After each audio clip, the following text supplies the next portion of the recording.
जगत गुरु अपने चेला को कच्चा कैसे रखेंगे? शरीर राग से जो डर रहा है कि प्रारब्ध भोग भगवान मिटा दे, वो कायर है, शरीर रागी है। अरे देखो, हमारे भगवान सर्वशक्तिमान और परम कृपाल होते हुए अपने चेला पर आरा चलवा दिया, गोरध्वज पर, अपने शरणागत पर राग पर आरा चलवा दिया। पूरे देह को चीर कर 2 भागों में करो। क्या समझते हो, हम जगत गुरु के चेला कोई साधारण थोड़ी है।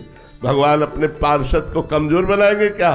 बड़ा सा बड़ा प्रारब्ध भोग भी ऐसे हंसते हुए मुस्कुरा करके जब आग में झोंका गया प्रहलाद जी को, जहर पिलाया गया प्रहलाद जी को, बड़े बड़े गजराजों से रौंदा गया प्रहलाद जी को, अस्त्र शस्त्रों का प्रहार किया गया, कृत्या उत्पन्न की गई, क्या क्या नहीं किया गया, लेकिन बाल भी बांका नहीं हुआ। तो हमारी छाती चौड़ी होती है कि मेरा स्वामी इतना कृपालु है, इतना मजबूत कर देता है अपने दास को कि प्रकृति का कोई भी वार उसका बाल बांका भी न कर पाए। सीम की चाप सके को तासु, बड़ रखवार रमापति जासु। भगवान अपने शिष्य को, अपने पार्षद को, अपने भक्त को कायर नहीं बनाते, कमजोर नहीं बनाते, विश्व को दिखा देते हैं कि देखो, अगर जरूरत पड़ी तो मेरे लिए गर्दन कटाने में भी पीछे नहीं हटने वाले। इसलिए भगवान प्रारब्ध नहीं मिटाते, प्रारब्ध भोगने की सामर्थ्य देते हैं। भोगो और मेरा स्मरण करते हुए जगत के लिए उदाहरण बनो, जगत को दिखाओ कि हम भगवान के हैं और हर कष्ट सहकर भगवान के हैं। इसलिए बड़े बड़े महापुरुषों के शरीरों में भीषण पीड़ा दी गई। ये क्या है? भगवान परिपक्व करते हैं, भगवान मजबूत करते हैं अपने दासों को, देह भाव से रहित करके। चिदान तभी तो होता है। ऐसा कैसे बोले? ऐसा इसलिए क्योंकि भगवान के दास हैं, क्योंकि भगवान के जन हैं। इसलिए सर्वाश्चर्य में भगवान की कृपा, भगवान की कृपा कमजोर नहीं करती। जब द्रौपदी जी ने देखा 5 पति गर्दन झुकाए हैं, भीष्म आदि मौन धारण किए हैं, भुजाओं का बल थकित हो गया, 10,000 हाथियों का बल रखने वाला दुशासन बलवान खींच रहा है, जब देखा अपनी दांतों से भी साड़ी छूट जाएगी, गोविंद उसी क्षण वस्त्रावतार भगवान का हो गया। तो प्रतिकूलता योग प्रदान करती है भगवान के मिलन की। क्या सभी साधुकों के जीवन में आएगी ये कि उसको शरणागत होना ही पड़ेगा प्रभु के चरणों में, या अलग भी स्थितियां हैं? अब ये वैद्य जाने की कौन सी दवा किस मरीज को देनी है। ऐसा तो नहीं कि बुखार में एक ही दवा सबको चलती हो, एक ही डोज सबको दिया जाता हो। एक ही प्रकार का बुखार नहीं होता, कई प्रकार का बुखार होता है, तो कई प्रकार की दवाएं भी होती हैं। अब जैसे अम्बरीश जी हैं, स्वस्थ शरीर है, चक्रवर्ती सम्राट हैं, सारा सुख वैभव है और भगवान के महान भक्त हैं। तो हम जैसे देहाभिमानियों को देह राग से मुक्त करने के लिए अशुभ प्रारब्ध को भगवा कर भगवान पवित्र करके और अपने दिव्य पार्षद रूप को दे करके बुला लेते हैं। ऐसा नहीं है कि सबको कष्ट मिलेगा, सबको प्रतिकूलता मिलेगी। डरो मत, डरो मत, ये सबके लिए नहीं है। भगवान बहुत करुणामय है, बहुत कृपा करते हैं, बहुत दुलार करते हैं। ये अपने पार्षदों से खेलते हैं, दूसरे की ताकत ही नहीं है, वो अपने पार्षदों से खेलते हैं, दूसरों से नहीं। डरो मत, ये दूसरों से खेल नहीं खेलते, ये अपने पार्षदों से खेलते हैं। मन आया तो भरी बाजार में पिटवा दिया, मन आया तो पूरे विश्व को झुकवा दिया, दोनों काम करते रहते हैं। ये अपने पार्षदों से खेलते, दूसरे से नहीं खेलते। इसलिए आप लोग डरो मत, आप लोगों के ऊपर ये खेल खेलने वाले नहीं है, ये खेल खेलते अपने निज पार्षदों से। इनका पार्षद बनने के लिए क्या करना पड़ेगा? हाँ, अब खास बात आई, प्राण न्यौछावर करने पड़ते हैं, सर्वस्व न्यौछावर करना पड़ता है। अपना शब्द केवल भगवान के लिए रखना पड़ता है। अपना शब्द, अपना कौन? तो ढूंढे, पूरे विश्व में कोई नहीं निकला, केवल भगवान निकले। मेरे तो गिरधर गोपाल, दूसरों न कोई। अब दूसरों में शरीर भी है, गिरधर गोपाल के सिवा मेरा कुछ नहीं है।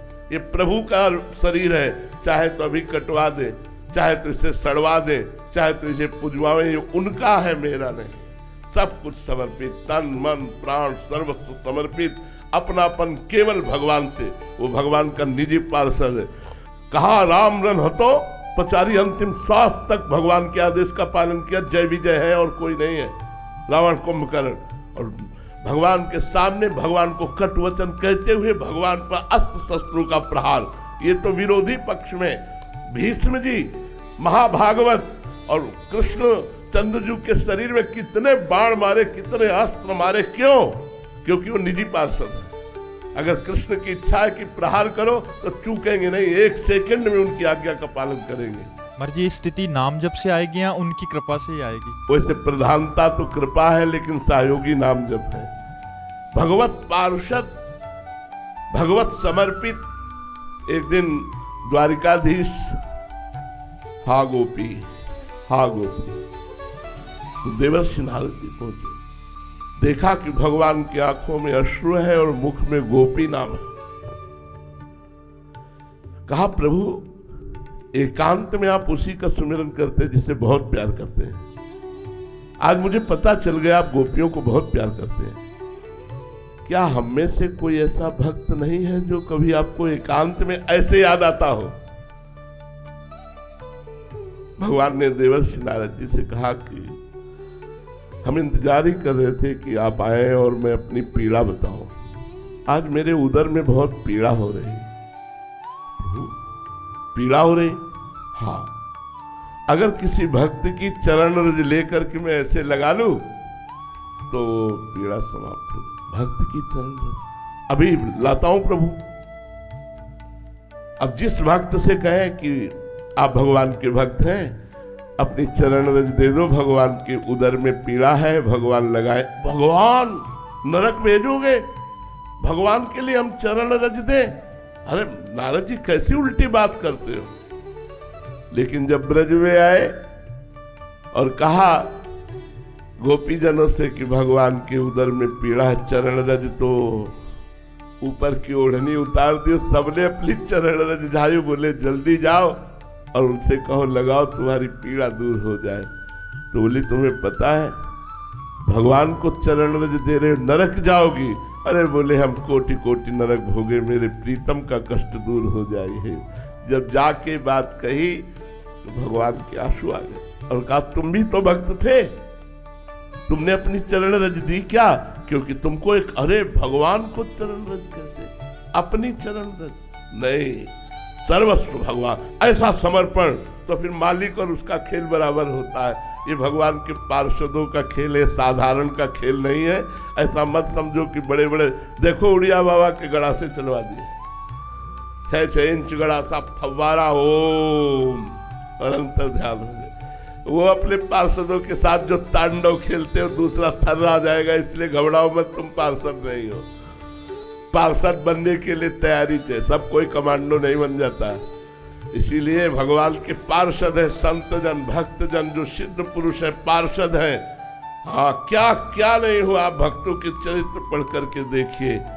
और भगवान उनके अधीन हो जाते हैं, उनके चरण दबाते हैं, उनकी आज्ञा का पालन करते हैं अपने भक्तों की। ऐसा प्यार कौन करने वाला है? अखिल ब्रह्मांडों का स्वामी हाथ जोड़े खड़ा रहता है अपने भक्तों के सामने।